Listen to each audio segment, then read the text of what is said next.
मेरे प्यारे विद्वान साथियों, मैं नीरज कुमार विश्वास आपके इस अपने YouTube channel Neeraj sir Katihar में आपका स्वागत है। तो चलिए आज हम काफ़ी महत्वपूर्ण क्वेश्चन साइंस के इंपॉर्टेंट टॉपिक पर बात कर रहे हैं, जो कि पैरामेडिकल के महत्वपूर्ण क्वेश्चन है। और आप लोगों को हम बता दें 2023 के लिए जो भी आप तैयारी कर रहे हैं 2023 के लिए पैरामेडिकल के लिए इंपॉर्टेंट क्वेश्चन है। तो आप लोग महत्वपूर्ण क्वेश्चन है, आप लोग अवश्य देखेंगे। जिनका भी रिजल्ट नहीं हो पाएगा, हमको उम्मीद लग रहा है जिनका भी 2000 के आसपास है उन्हीं का रिजल्ट हो पाएगा, अन्यथा नहीं हो पाएगा। तो इसीलिए आप लोग फिर से तैयारी में लगे रहें। अब जो है दिन व प्रतिदिन प्रत्येक साल टफ होने जा रहा है। तो चलिए 1 नंबर क्वेश्चन कर रहा है, नीति आयोग एक है। तो नीति आयोग जो है एक क्या है, तो आपका परामर्श दात्री संस्था है। ऑप्शन नंबर यहाँ पर आपका सी करेक्ट आंसर है। ठीक है, नीति आयोग की स्थापना 1 जनवरी 2015 ईस्वी में नीति आयोग को लाया गया था। योजना आयोग का नाम बदल करके अब क्या रखा गया है, नीति आयोग रखा गया है। ठीक है, तो चलिए नेक्स्ट क्वेश्चन 2 नंबर क्वेश्चन कह रहा है, आप देख पा रहे हैं भारत में नियोजित अर्थव्यवस्था आधारित है। भारत में नियोजित जो है भारत की यानी कि अर्थव्यवस्था किस प्रकार की है। तो आपको पता होगा भारत में मिश्रित अर्थव्यवस्था है, पूंजीपति लोग भी हैं और समाजवादी लोग भी हैं। तो कहने का मतलब है मिश्रित अर्थव्यवस्था है। Option number B correct answer है। नेक्स्ट क्वेश्चन की हम लोग बात करते हैं। 3 नंबर क्वेश्चन कहता है भारत में आय का सबसे बड़ा स्रोत क्या है। भारत में आय कहाँ से आता है, सबसे बड़ा स्रोत भारत में आय का क्या है, तो वो चुंगी कर है। Option number D correct answer है, चुंगी कर। ठीक है, चलिए नेक्स्ट क्वेश्चन की हम लोग बात करते हैं। 4 नंबर क्वेश्चन का रहा है, भारत की तट रेखा है, भारत की तट रेखा है वह आपका 6100 किलोमीटर लंबी भारत की तट रेखा है। ऑप्शन बी यहाँ पर सही आंसर है। चलिए नेक्स्ट क्वेश्चन की हम लोग बात करते हैं, नगदी फसल में सम्मिलित नहीं है। तो नगदी फसल में कौन सम्मिलित नहीं है। देखिए गन्ना, कपास, जूट ये सभी हम लोगों को नगद मिल जाते हैं, नगदी फसल के रूप में जाना जाता है, क्योंकि ये समय में रहता है। क्योंकि गेहूँ सबके पास होता है, ये चीज़ कुछ कुछ लोगों के पास ही होता है। ठीक है, तो इसीलिए यहाँ पर option number D correct answer है, ऑप्शन नंबर डी। चलिए नेक्स्ट क्वेश्चन, भारत सर्वश्रेष्ठ उत्पादक एवं उपभोक्ता है, कैसे है, तो 6 का यहाँ पर बी चाय। भारत सर्वश्रेष्ठ उत्पादक एवं उपभोक्ता है, क्या है, चाय है। चाय का वह क्या करता है, उत्पादक भी करता है और उपभोक्ता भी करता है। ठीक है, option number B correct answer है। नेक्स्ट क्वेश्चन की अगर हम बात करते हैं, भारत की उन्नति संतोषजनक रही है।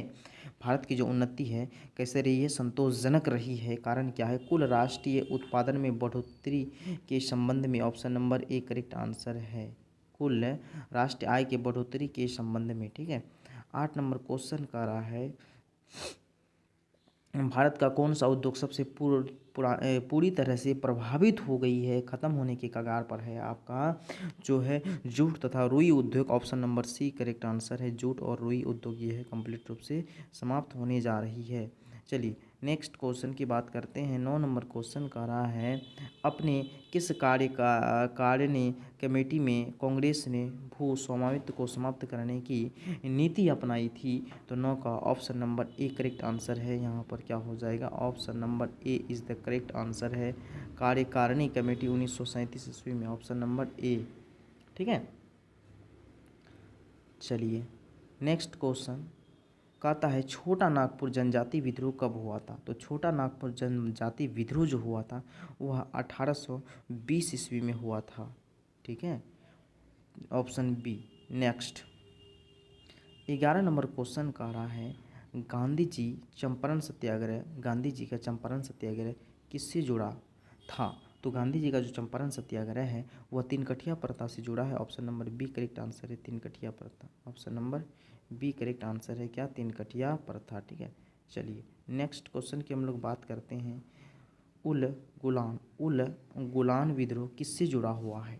उल गुलान विद्रोह किससे जुड़ा हुआ है, तो यहाँ पर बिरसा मुंडा से जुड़ा हुआ है। तो 12 का option number D correct answer है, क्या, बिरसा मुंडा। किससे जुड़ा हुआ है, बिरसा मुंडा से जुड़ा हुआ है। 13 नंबर क्वेश्चन कह रहा है, ज़रा गौर करेंगे। 13 नंबर क्वेश्चन,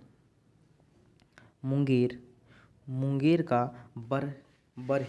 बरहियाटाल विद्रोह का उद्देश्य क्या था। मुंगेर का बरहियाल विद्रोह का उद्देश्य क्या था। तो 13 का ए हो जाएगा, बकासक्त भूमि की वापसी की मांग होगा। ऑप्शन नंबर यहाँ पर आपका ए करेक्ट आंसर है। चलिए अगर बात कर रहे हैं हम लोग 14 नंबर क्वेश्चन का, 14 नंबर क्वेश्चन का था, दामोदर नदी निकलती है तो यहाँ पर छोटा नागपुर से निकलती है। Option number B correct answer है, छोटा नागपुर से निकलती है दामोदर नदी।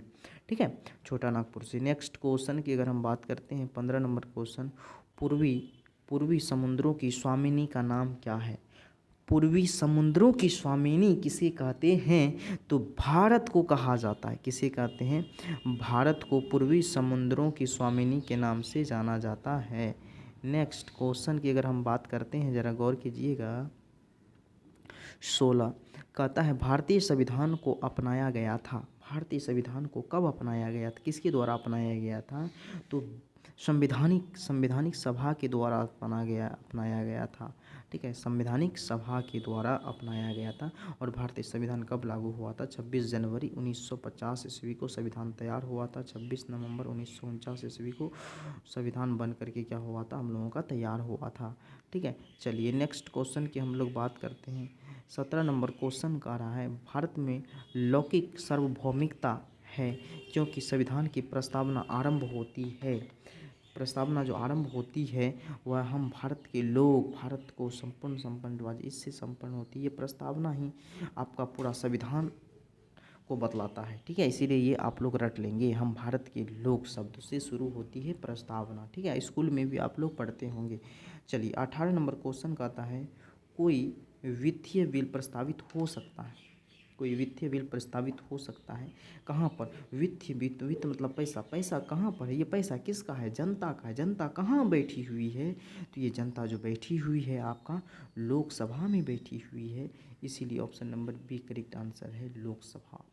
कहाँ बैठी हुई है जनता? लोकसभा में बैठी हुई। लोगों का सभा को लोकसभा कहा जाता है। Option number B correct answer है 18 नंबर क्वेश्चन। चलिए नेक्स्ट क्वेश्चन 19 नंबर क्वेश्चन कह रहा है भारतीय नागरिकों के मौलिक अधिकारों का वर्णन है। भारतीय नागरिकों के मौलिक अधिकारों का वर्णन किसमें है? तो संविधान के अनुच्छेद 12 से लेकर के 35 तक में मौलिक अधिकारों का वर्णन है। किससे? 12 से लेकर के 35 तक किसका वर्णन है? मौलिक अधिकारों का वर्णन है। और आप लोग कमेंट सेक्शन में बताएंगे मौलिक अधिकार किस देश के संविधान से लिया गया है। ठीक है, अवश्य रूप से कमेंट बॉक्स में ज़रूर बताएंगे। ठीक है, कह रहा है पंचायती राज विषय है। पंचायती राज जो विषय है वह किससे संबंधित है? तो पंचायती राज विषय तो 20 का ऑप्शन नंबर सी किस सूची के अंतर्गत आता है? आपका राज्य सूची के अंतर्गत आता है। Option number C correct answer है। ठीक है, तो ये पार्ट ए में इसको रखा गया है। अब हम पार्ट बी के रूप में लेके आएंगे दूसरा सेट। ठीक है, तो आप लोग वीडियो पर बने रहेंगे। अगर वीडियो बढ़िया लगा होगा तो अपने मित्रों दोस्तों के साथ अवश्य साझा करेंगे।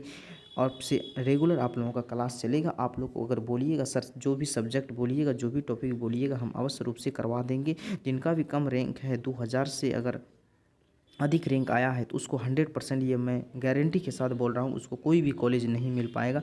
इसीलिए आप लोग फिर से अभी से ही धीरे धीरे तैयारी करना शुरू कर दें।